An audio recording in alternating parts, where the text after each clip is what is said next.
इस कार्यक्रम के पुण्यार्जक हैं श्रीमती पुष्पा देवी, गेंदालाल जी, सीमा, विनोद कुमार, जिकिशा लव, अर्चिज, हृदय एवं समस्त फांदोद परिवार उदयपुर राजस्थान।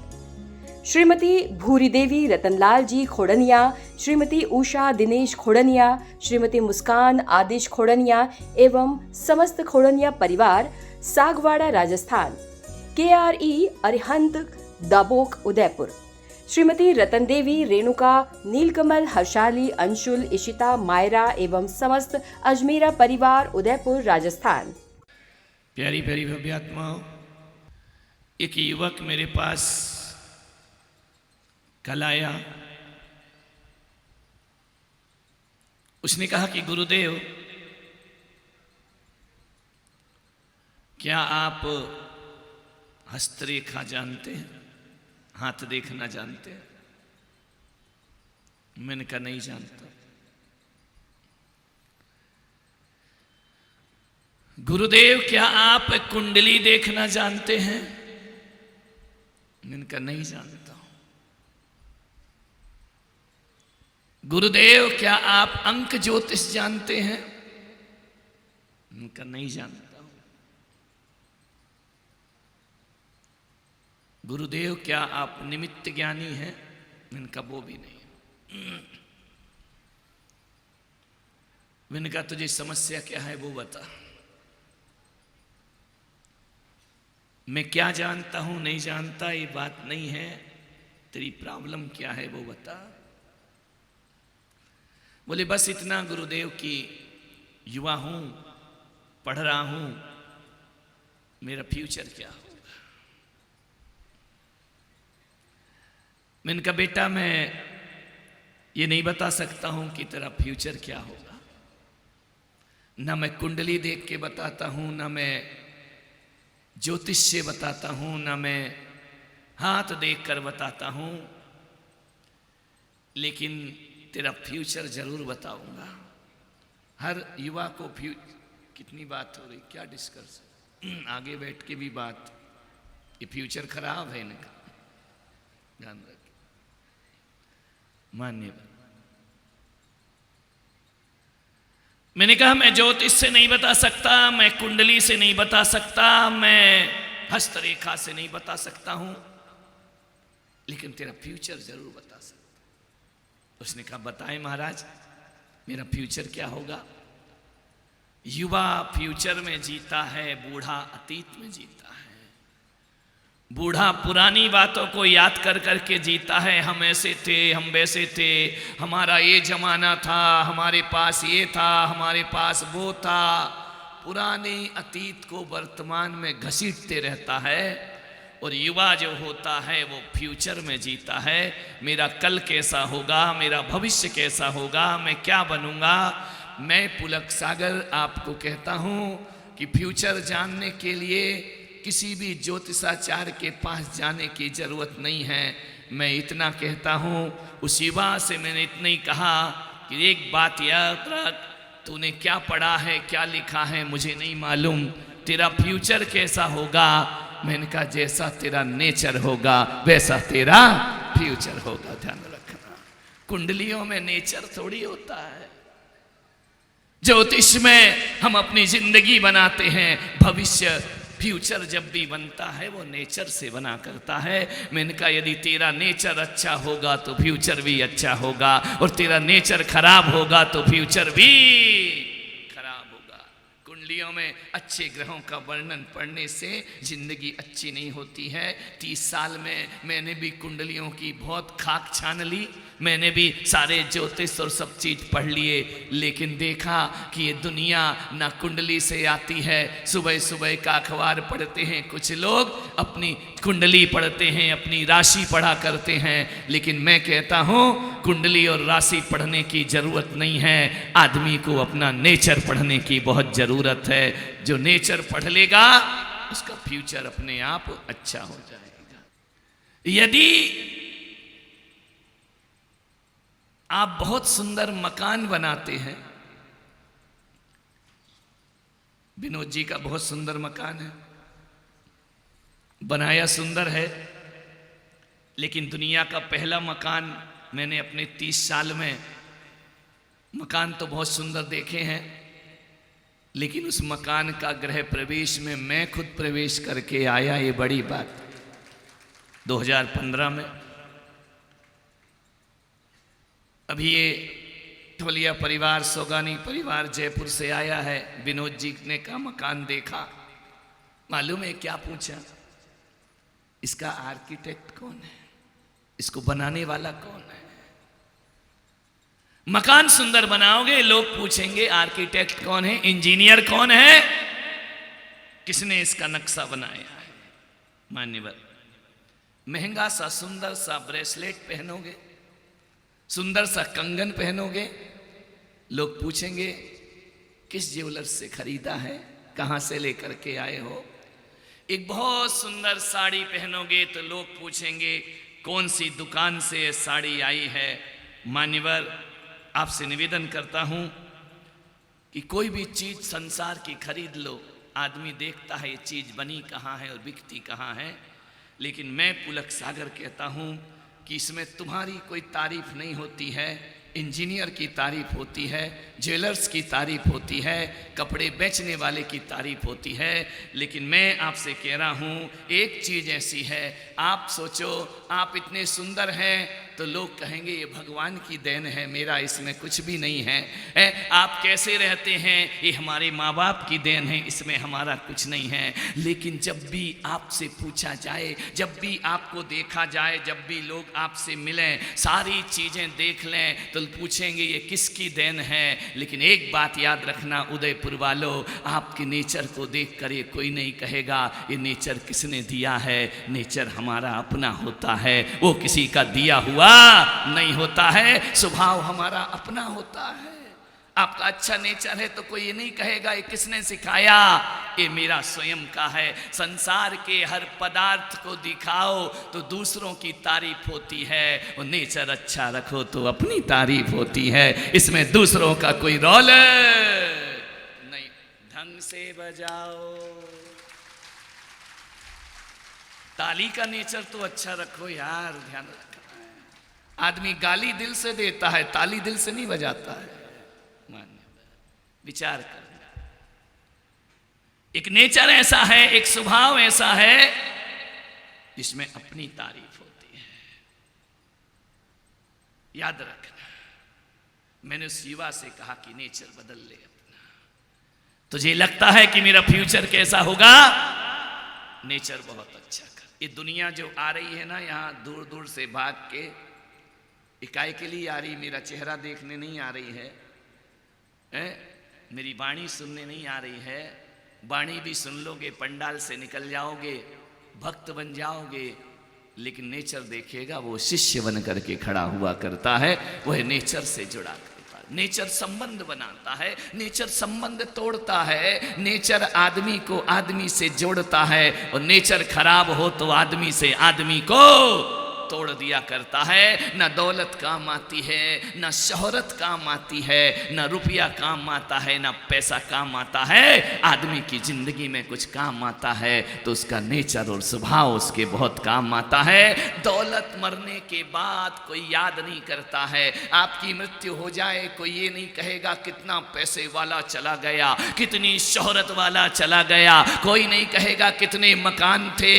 मरने के बाद दुनिया याद रखती है तो आदमी के व्यवहार को याद रखा करती है। ऋषभदेव दुनिया से गए, उनका व्यवहार याद है। महावीर गए, उनका व्यवहार याद है। श्री राम दुनिया से गए तो लंका की, अयोध्या की संपदा नहीं, राम का चरित्र याद किया जाता है, राम का व्यवहार।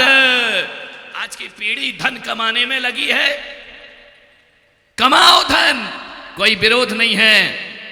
लेकिन आपसे कहूंगा जितना धन कमाते हो ना, उतना परिवार में और समाज में इज्जत कमाने का भी आपके पास हुनर होना चाहिए। आदमी दौलत कमा लेता है, इज्जत गमा देता है। इज्जत कमाना सबसे बड़ी चीज होती है, बहुमान का सबसे बड़ी चीज होती है। मान्यवर, अभी डॉक्टर RL सुमन जी यहां पर आए, भक्त हृदय, बातों से पता चल जाता है। उन्होंने आकर कहा, जब मैं उन्हें उपहार स्वरूप साहित्य देने लगा, उन्होंने कहा कि महाराज साहित्य बाद में, मैं पहले आपके चरण छूना चाहता हूं, आशीर्वाद लेना चाहता हूं। ध्यान रखना, ये चरण नहीं छुए जाते। किसी के घर में जाओ तो बेल डोर बजाना पड़ती है, दरवाजा खुल जाता है। लेकिन जब संत के चरण छूते हो ना, वो इतनी बड़ी बेल डोर है कि हृदय का दरवाजा खुल जाया करता है। ध्यान रखना, चरण छूना। मान्यवर, अभी यहां पर मांगीलाल जी लूणावत जी आए। उन्होंने कहा महाराज आशीर्वाद दो, जीवन में अच्छे काम कर सको। ध्यान रखना, मान आपसे निवेदन है। दोबारा आए वो चरण छूने। ये आदमी का नेचर होता है, संत हृदय। संत ही संत हृदय नहीं होता। भारतीय मनीषा कहती है कि गृहस्थ भी संत हृदय होकर के अपना जीवन जी सकता है। ध्यान रखें, मानिए नेचर को बदलो। नेचर बदलना बहुत जरूरी है। ध्यान रखना, पिता की बात को बच्चों से कहूंगा कि गौर से सुना करो। जो माता पिता की बात को गौर से सुनते हैं, मैं गारंटी लेता हूं, मैं आपको मशवरा देता हूं कि जो मां बाप की बातों को गौर से सुना करते हैं, उन्हें फिर दुनिया भर की बातें सुनने का अवसर नहीं मिला करता है। ध्यान रखना, अपने पिता की बातों को गौर से सुनो, अपनी माता की बातों को गौर से सुनो। एक बात याद रखना, आदमी माँ बाप की बातों को गौर से नहीं सुनता, आदमी गुरुओं की बातों को गौर से नहीं सुनता। आदमी का आजकल गूगल गुरु हो गया है, जो देखता है वो गूगल पे देखा करता है। एक बात याद रखना, माँ बाप से ज्यादा सीख, गुरु से ज्यादा सीख आपका गूगल गुरु नहीं दे सकता है। क्योंकि माँ बाप और गुरु वह सीख देंगे जो तुम्हारे जीवन में जरूरत हो, लेकिन गूगल वो भी देगा जो तुम्हारी जिंदगी में जरूरी नहीं है। ध्यान रखिए, ऐसा जमाना हो गया है, कुछ भी बोलो फट से आदमी मोबाइल में चेक करता है। एक जगह में गया, प्रवचन कर रहा था, एक बच्चे से पूछा बेटा तेरे पापा का नाम क्या है? थोड़ा सा सिर खुजली करता है। अरे मैंने कहा बाप के नाम में इतनी देर लगा रहा है। बोले ठहरो महाराज, गूगल में सर्च करके बताता हूं। ये जमाना आ गया है, बाप का नाम भी गूगल बताएगा। जमाना बदल गया है, ध्यान रखना। हम आपको ध्यान रखना, आपसे इतना ही निवेदन करूंगा, जो आंख बंद करके प्यार करे वो प्रेमिका होती है। जो आंख बंद करके प्यार करे वो प्रेमिका होती है, और जो आंख खोलकर प्यार करे वो दोस्त हुआ करता है। और जो आंख बंद हो जाने पर भी प्यार करे वो मां हुआ करती है। और जो आंखों में प्रेम न जताते हुए भी जो प्यार करता है वो पिता हुआ करता है। ध्यान रखना, पिता प्रेम जताता नहीं है लेकिन बहुत प्रेम करता है। माँ प्रेम जता देती है, पिता प्रेम नहीं जताता है आंखों में, लेकिन बहुत प्यार किया करता है अपनी औलाद को। आपसे निवेदन है, पिता जरूर गर्म होते हैं, पिता थोड़े गर्म स्वभाव के होते हैं। विनोद जी, तुम्हारे बच्चे सीमा से उतना नहीं डरते जितना तुमसे डरते हैं, और बच्चे ही नहीं डरते हैं। 55 साल की उम्र विनोद की हो गई, आज भी अपने पापा से उसे डर लगा करता है। कभी जुबान चलाकर बात नहीं, मैंने अनुभव किया है। मैं कोई खोटी प्रशंसा नहीं कर रहा हूं कि मेरा भक्त है इसलिए। आज तक मैंने देखा पिता के आगे जब भी बात करता है नजरें झुका करके बात किया करता है। मान्यवर, ये क्या है? ये संस्कार है। पिता की तासीर गर्म होती है। उस लड़के ने कहा महाराज मेरे पिता का स्वभाव बहुत गर्म है। मैं आपसे कहता हूं उदयपुर वालों, गर्म तो सूरज भी होता है, ध्यान रखना। चंद्रमा ठंडा होता है, सूरज गर्म होता है। माँ चंद्रमा के समान होती है और पिता सूरज के समान हुआ करता है। लेकिन मैं इतना कहता हूं कि गर्म मिजाज वाला पिता भले गर्म हो, आकाश का सूरज भी गर्म होता है, लेकिन एक बात याद रखना उदयपुर वालों, जब वह सूरज डूब जाता है गहन अंधकार छोड़ करके जाता है। और जिस दिन पिता का साया उठ जाता है हमारी जिंदगी में भी अंधकार हो जाया। सूरज गर्म है लेकिन प्रकाश देता है, ध्यान रखना। हमारे भी सदगुरु हैं जिन्होंने हमें दीक्षा दी है। वो कभी कभी गर्म भी हो जाए, अपने शिष्य को डांट भी दे, तो हमारे मन में क्षोभ नहीं आता है। हम तो ये कहते हैं कि जिस दिन हमारा गुरु हमें डांटे ना, उस दिन लगता है हमारा शिष्यत्व बेकार चला गया। ध्यान रखना, डांटने का अधिकार गुरु को दिया जाता है। मान्यवर, गुरु डांटे उसका दुख नहीं होता है, गुरु हमसे मौन ले ले उस बात का दुख हुआ करता है। ध्यान रखिए, बाप डांटे इसका क्या गम है, पिता डांटे इसका क्या गम है, लेकिन पिता बोलना बंद कर दे, इससे बड़ा दुर्भाग्य हमारे जीवन का कोई दूसरा। जब गुरु शिष्य से बोलना बंद कर दे, समझना तुम्हारे दुर्भाग्य के रास्ते खुलना प्रारंभ हो गए हैं। ध्यान रखना है, डांट से डर नहीं, बोले ना तो आदमी को भयभीत होना चाहिए। मान्यवर, आपसे निवेदन है, आपसे आग्रह है, ये महिलाएं जो है ना, मायका जानते हो मायका क्या होता है? बार बार जाती ना, मैं मायके चली, मैं मायके चली, मैं मायके चली जाऊंगी, तुम देखते रहना। और उदयपुर का पति हो तो कहे मैं डंडा लेकर आऊंगा, मैं पेड़ पर चढ़ जाऊंगी, मैं आरे से कटवाऊंगा। ध्यान रखना है। मान्यवर, मायका क्या होता है? हकीकत में देखा जाए तो मायका मां शब्द से बनता है, लेकिन एक बात दिल पर हाथ रख के बोलना, मायका तभी तक मायका होता है जब तक पिता जिंदा होता है। ध्यान रखना, और जिस दिन पिता दुनिया से चला जाए, मां लाचार हो जाती है, बहू बेटों के अधीन हो जाती है। फिर तुम अपने मायके तो जाती हो, लेकिन उस अधिकार से नहीं जैसे पिता जिंदा थे तब अधिकार से जाया करती हो। ध्यान रखना, पिता रहता है तो मायके में अधिकार हुआ करता है। पिता सबसे बड़ी दौलत। हर किसी ने माँ पे प्रवचन किया, पिता पे कोई बोला ही नहीं।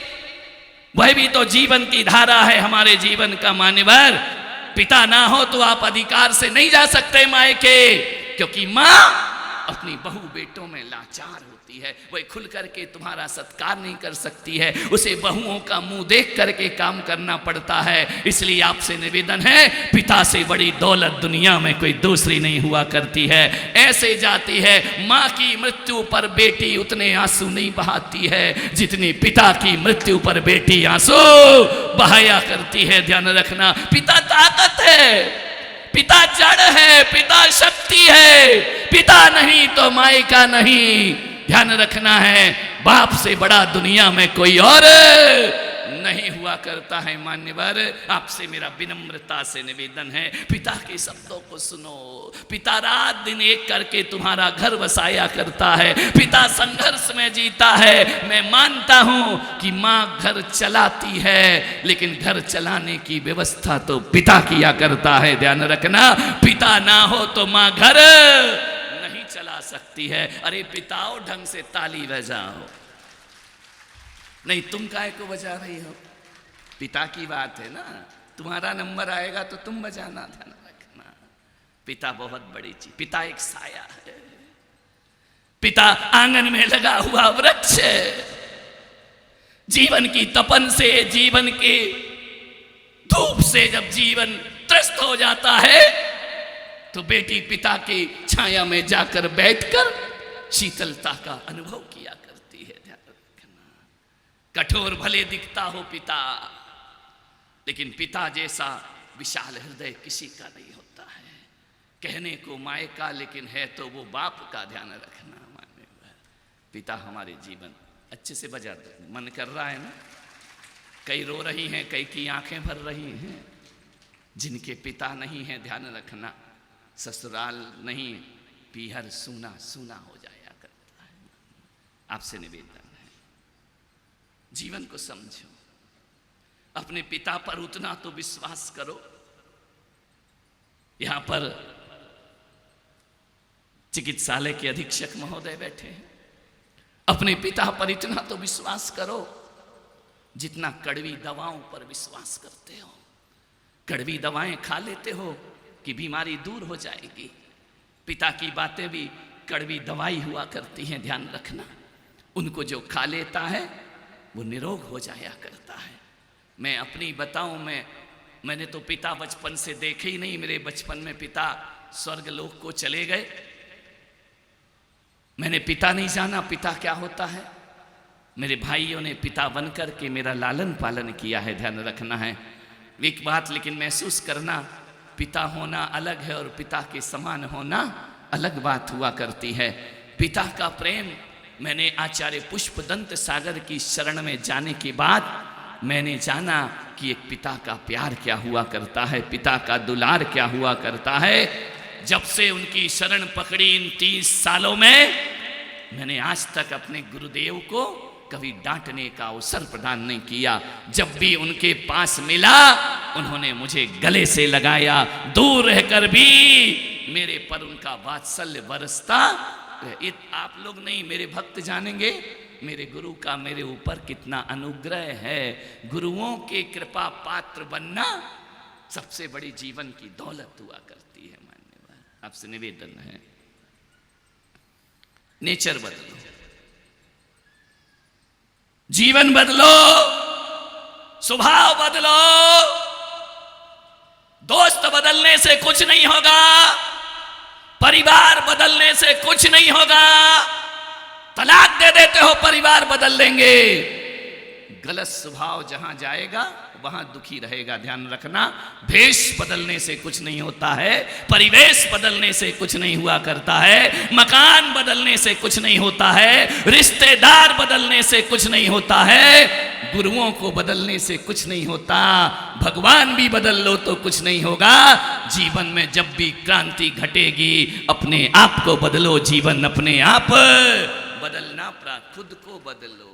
कौन बदलेगा? खुद को कौन बदलेगा? बोलो बोलो। सास ने सोच रखी है कि बहू को ना बदल दूं तो मैं फूलन देवी नहीं, ध्यान रखना, बदल के ही रहूंगी। और बहू ने भी सोच रखी मैं भी टस से मस होने वाली नहीं। अब क्या होगा? अब क्या होगा? सास ने सोचा बदल दूंगी और बहू कह रही है मैं भी अपने बाप की औलाद हूं, टस से मस नहीं होंगी बुढ़िया। अब क्या होगा? बोलो अब क्या होगा? बोलो क्या होगा? अब अतश्री महाभारत प्रस्तुत करता गोदरेज, ध्यान रखिए मान्यवर। महाभारत मत करो घरों में, आपसे निवेदन है। कौन बदलेगा? खुद को बदलना पड़ेगा, खुद को बदलना पड़ेगा। और तुमको खुद को बदलने का अधिकार है, दूसरों को बदलने का तुम्हारे लिए कोई अधिकार नहीं। खुद बदलो, हम बदलेंगे, युग बदलेगा, हम बदलेंगे, घर बदलेगा, हम बदलेंगे, सुख बदलेगा, हम बदलेंगे, जग बदलेगा। अपने में परिवर्तन लाओ। भगवान महावीर कहते हैं कि दूसरों को बदलने की चिंता मत कर यार, तेरा मन ही जगत है, पहले उसे सुधार, ध्यान रखना। हम अच्छे हैं तो जग अच्छा है। अच्छा आदमी कहीं भी चला जाए, हीरा यदि तिजोरी में रहे तो भी कीमत नहीं खोता है, दुकान में रहे तो भी कीमत नहीं खोता है, किसी भीलनी के पास रहे हीरा तो हमेशा हीरा। अपना स्वभाव हीरे जैसा बनाए। मन कोई मैं सत्यनारायण की कथा नहीं सुना रहा हूं, मैं केवल तुम्हारी कथा सुना रहा हूं। भगवान की कथा क्या सुनाना, वो तो अपनी कथा बनाकर दुनिया से विदा हो गए। मैं चाहता हूं कि आपकी कथा भी ऐसी कथा बन जाए कि आने वाला कोई और संत आपका नाम लेकर अपना प्रवचन प्रारंभ करे, शुरुआत करे, तो हमारा जीवन सार्थक और सफल होगा। जीवन को बदलो, मान्य बदलना पड़ेगा। दुनिया उल्टी है, दुनिया का गणित बड़ा उल्टा है। यहां दूसरों को बदलने जाओ तो कुछ नहीं होता, खुद को बदल लो तो सारा जमाना। नजरें बदली तो नजारे बदल गए, नजरें बदली तो नजारे बदल गए, और किश्ती ने रुख पलटा तो किनारे बदल गए। अपने को बदलो, अपने को बदलो, सुखी रहना है। कोई तुम्हें सुखी नहीं कर सकता है, तुम्हारा स्वभाव तुम्हें सुखी करता है और तुम्हारा स्वभाव तुम्हें दुखी करता। जीवन को बदलो, बदलना पड़ेगा, आज नहीं तो कल। तुम नहीं बदलोगे, वक्त बदल देगा, ध्यान रखना। और जब वक्त बदलेगा तो बहुत कष्ट होगा मेरे भाई। वो वक्त तुम्हें बदले उससे पहले अपने आप को बदल लेना।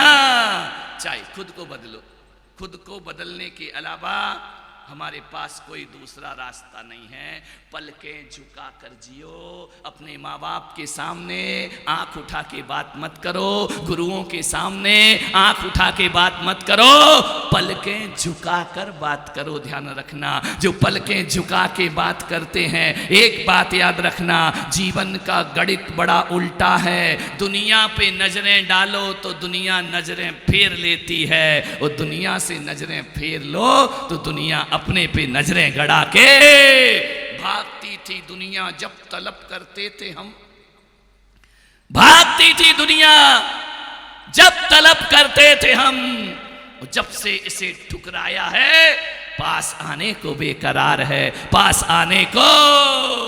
जब हम दुनिया के पीछे भागते थे ना तो दुनिया और हमसे आगे भागती थी, और जब से मैंने इस दुनिया को ठुकराया, दुनिया हाथ जोड़कर मेरे सामने आकर दरवाजे पे लगी रहती लाइन 5 बजे से, दर्शन दे दो, दर्शन दे दो।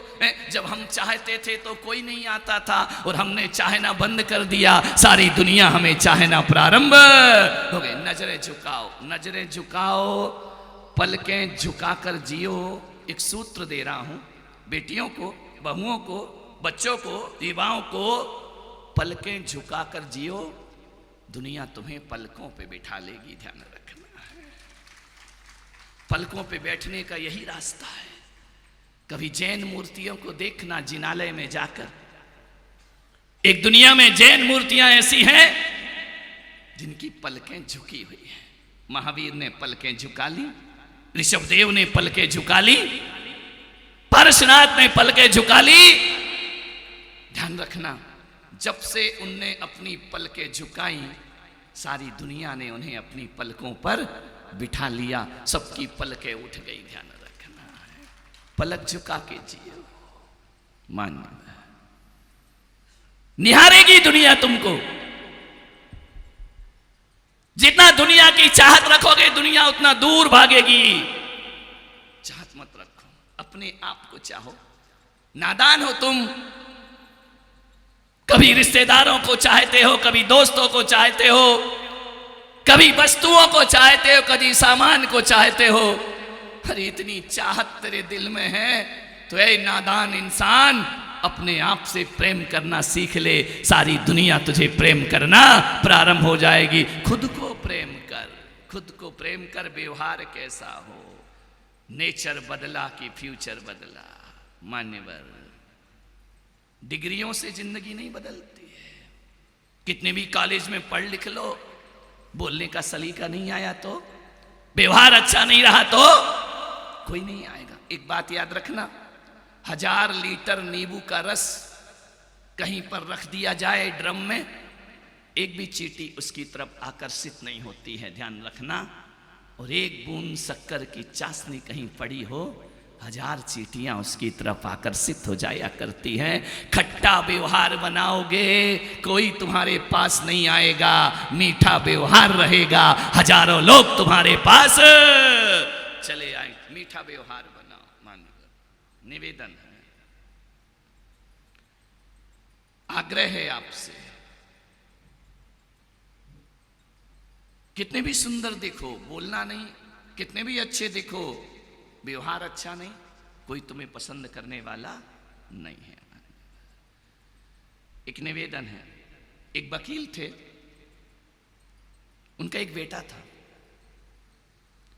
बेटे की शादी करना थी, लड़की देखने गए, कई घर उन्होंने देख लिए, लड़की पसंद नहीं आई। एक घर में और गए, लड़की के पिता ने कहा कि आइए वकील साहब, तुम्हारा बेटा योग्य है, मैं चाहता हूं कि मेरी कन्या का विवाह तुम्हारे बेटे के साथ कर दिया जाए। वकील साहब ने कहा ठीक है, मैं बेटी देखने जरूर आऊंगा तुम्हारे घर में। वकील साहब पहुंचे, जाकर के देखते हैं कि मां भोजन परोस रही है लड़की की। मां ने बड़ा स्वागत किया, सत्कार किया, लड़की के पिता ने कोई कमी नहीं रखी। पानी का गिलास मां लेकर आई, नाश्ता मां लेकर आई, लड़की बैठी है। वकील साहब ने कहा ठीक है, लड़की देखी खूबसूरत थी, सुंदर थी। बोले हम चलते हैं, बाद में जवाब देंगे। चले गए। 1 दिन हो गया, 2 दिन हो गया, 8 दिन हो गए। लड़की के पिता ने कहा कि भाई साहब रिश्ता मंजूर है। वकील साहब ने कहा एक बार और देखने आऊंगा। बोले आ जाओ, स्वागत है आपका। दूसरी बार गए, मां झाड़ू लगा रही है, वो टीवी देख रही है, ध्यान रखना, मोबाइल चला रही है। वकील साहब ने कहा ठीक है, घर जाके जवाब दूंगा। फिर घर चले गए, फिर फोन लगाया, वकील साहब अब क्या हुआ? बोले एक बार और देखूंगा। देखा, गए, इस बार और ज्यादा स्वागत हुआ। रेट बढ़ते जा रहे हैं, स्वागत बढ़ते जा रहा है, शायद पसंद आ जाए। बोले लड़की तो पसंद है ना आपको? बोले नहीं नहीं, उसकी चिंता मत करो, एक बार और मैं देखना चाहता हूं। वकील साहब देखने गए। इस बार माँ तो सब काम टेबल वेबल सब साफ करके रखा है, लड़की बैठ के नेल पेंट लगा रही है लंबे लंबे नाखूनों में। चले गए, वकील साहब से पूछा वकील साहब कितनी बार लड़की देखोगे? वकील साहब ने कहा हमने लड़की देख ली। बोले मतलब क्या है? तो रिश्ता पक्का समझें, आप पैसे की चिंता मत करें, दहेज की चिंता मत करें, सेठ की लड़की है, कोई कमी नहीं है, इज्जत बहुत मिलेगी, कोई कमी नहीं है। वकील साहब ने कहा मैं आज तुमको जवाब देकर जरूर जाऊंगा। बोले क्या जवाब? बोले कि सेठ जी मुझे घर संवारने वाली लड़की चाहिए, घर का गुलदस्ता मुझे नहीं चाहिए। ध्यान रखना, घर को सजाने वाली नहीं, घर को, अरे जो अपनी माँ का हाथ नहीं बटा रही है वो मेरे बच्चे की माँ का क्या हाथ बटाएगी? ध्यान रखना, हम तुम्हारी बेटी से शादी, जिस घर में नौकर चाकर काम करते हो, जिस घर में माँ काम करती हो, बेटी सोफे पर बैठी रहती हो, ऐसी बेटी और ऐसी दौलत की हमको कोई जरूरत नहीं है, हम इससे शादी नहीं कर सकते हैं। मान्यवर, मात्र तालियां मत बजाओ, मेरा निवेदन है बेटियों को जरा योग्य बनाने का प्रयास करिए। बहुत डिग्रियां दिला दी, बेंगलोर पढ़ रहे हैं, कोटा में पढ़ रहे हैं, पूना में जाकर पढ़ रही हैं। ऐसी बेटियां हैं जिनको भोजन बनाना नहीं आता है। ध्यान रखना, रसोई में नहीं जाती हैं, उन्हें आटा गूंथना नहीं आता है, उन्हें सब्जी बनाना नहीं आता है। एक बात ध्यान रखना, भगवान महावीर ने, भगवान ऋषभदेव ने 72 कलाएं दी हैं एक सफल मनुष्य के लिए। ध्यान रखना, 1-2 कला नहीं, 72 कलाएं दी हैं। जब तक 72 कलाएं नहीं आती हैं आदमी अपूर्ण रहा करता है। पूर्ण मानव कौन? भरत चक्रवर्ती महाराज ने पूछा, हे भंते, हे भगवान ऋषभदेव, इस जगत में पूर्ण मानव कौन होता है? भगवान ऋषभदेव ने कहा जिसको 72 कलाएं आती हैं वो जगत में पूर्ण मानव हुआ करता है। 72 कलाएं? बोले हाँ, एक आदमी को पूर्ण बनाने में 72 कलाएं हुआ करती हैं। ध्यान रखना, आदिनाथ पुराण में पढ़ना, जब यहाँ ऋषभ कथा होगी तब बताऊंगा 72 कलाएं कैसे हुआ करती हैं। एक आदमी को पढ़ना लिखना भी आना चाहिए, लेकिन आज के माँ बाप अपने बच्चे को केवल डिग्री और पढ़ने लिखाने में लगाए हैं, जीवन जीना नहीं सिखा पा रहे हैं। ध्यान रखना, हजारों लाखों रुपए होते हैं, लेकिन तुमने अपनी बेटी को संघर्ष में जीना सिखाया है, तुमने अपनी बेटी को बुरी परिस्थिति में जीना सिखाया है, तुमने अपनी बेटी को ऐसे समय में जीना सिखाया है कि बेटी एक दिन जिंदगी में वो अवसर भी आ सकता है जब तेरे साथ कोई ना होगा, उस समय तू अपनी जिंदगी कैसे जिएगी? ये 72 कलाएं हैं। श्री राम ने माता सीता को वनवास दे दिया, पिता ने बेटे को दिया, पति ने पत्नी को दे दिया, जाओ वनवास। ध्यान रखना, एक धोबिड़े के कहने से राम ने सीता का परित्याग कर दिया। लोगों ने कहा है रामायण का ये वाला अंश अच्छा नहीं लगता है कि किसी धोबी के कहने से सीता का परित्याग कर दे। महापुरुषों को ऐसा नहीं करना चाहिए। एक गर्भवती नारी को जंगल में छोड़ देना ये राम का आदर्श नहीं हो सकता है। मान्यवर, लोगों ने राम पर उंगलियां उठाई, राम ने ये गलत किया। जब जानते थे सीता पवित्र है तो उसे वनवास क्यों भेजा? मैं पुलक सागर कहता हूं, ऐसी गलती श्री राम कभी नहीं कर सकते हैं। ऐसी गलती राम ने कभी नहीं की है, बल्कि राम ने सीता का परित्याग नहीं किया। सीता ने ही कहा कि जब लोग मेरे बारे में ऐसा कह रहे हैं तो हे प्रभु राम, मुझे राज से निकाल कर वनवास प्रदान कर दिया जाए। ध्यान रखना, धर्म की सीता ने वनवास मांगा, राम ने वनवास नहीं दिया। ध्यान रखना, जब सीता चली गई वन में, एक पत्र लिख कर गई अपने पिता को। समझना रामायण का ये अंश, पिता को पत्र लिखा कि पूज्य पिताजी,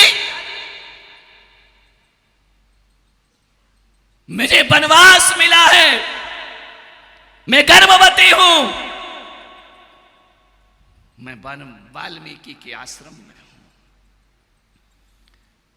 पिताजी आपसे मेरा निवेदन है कि मेरे जाने के बाद, वन में रहने के बाद, श्री राम के प्रति अपने मन में क्षोभ पैदा मत करना। क्या नारी रही, ध्यान रखना, आज की होती तो बोलो क्या करती, ईमानदारी से। आज की छोड़ो, तुम होती तो क्या करती, अदालत तक घसीटूंगी बच्चे तुझे। ध्यान रखना, तू होता कौन है मुझे जंगल भेजने वाला, तुझे जंगल में डाल दूंगी। ध्यान रखना, आज की होती तो नीली टंकी और सीमेंट तैयार है। ध्यान रखना, निपट गया होता आदमी अभी तक तो। सीता ने कहा पिताजी, राम के प्रति अपने मन में क्षोभ पैदा नहीं करना। और एक निवेदन है पिताजी आपसे कि श्री राम को मेरे वनवास काल में एक बार जनकपुरी जरूर बुलाना। यदि आप जनकपुरी नहीं बुलाओगे तो श्री राम ग्लानि से भरे रहेंगे, आत्मग्लानि से। जनक का संदेश गया महाराज राम के पास कि हे राजा राम, हे मर्यादा पुरुषोत्तम, सीता का पिता जनक तुम्हें बुलाता है। सीता की माता सुनैना का स्वास्थ्य अच्छा नहीं है। जब से सीता गई है वह बिस्तर पर है। कि भावनात्मक संबंध देखिए, राम की हिम्मत नहीं हुई कि मैं जनकपुरी चला जाऊं। अपराधी महसूस कर रहे अपने को, अपने अंदर ग्लानि से भरे हैं।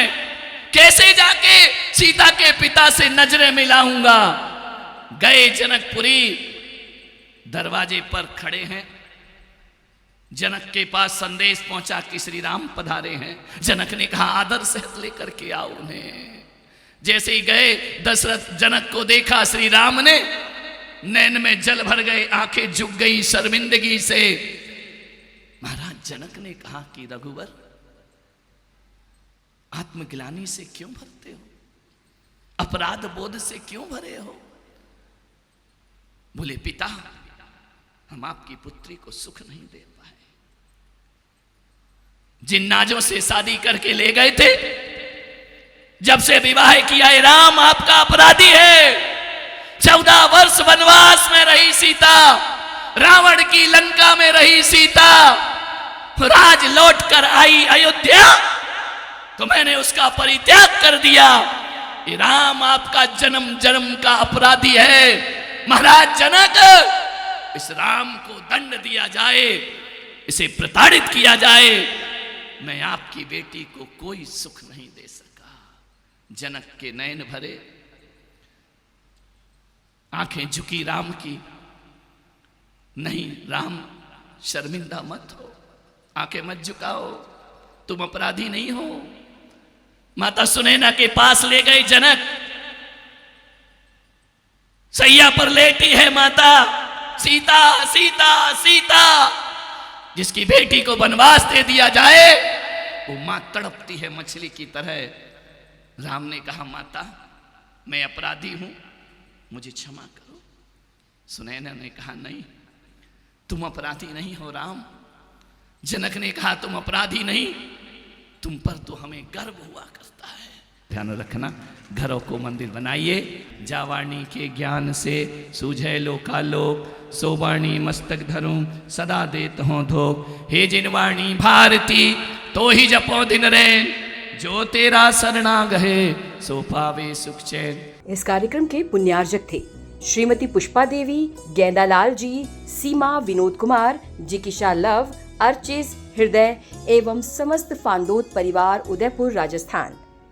श्रीमती भूरी देवी रतनलाल जी खोड़निया, श्रीमती उषा दिनेश खोड़निया, श्रीमती मुस्कान आदिश खोड़निया एवं समस्त खोड़निया परिवार सागवाड़ा राजस्थान। KRE अरिहंत दाबोक उदयपुर। श्रीमती रतन देवी, रेणुका, नीलकमल, हर्षाली, अंशुल, इशिता, मायरा एवं समस्त अजमेरा परिवार उदयपुर राजस्थान।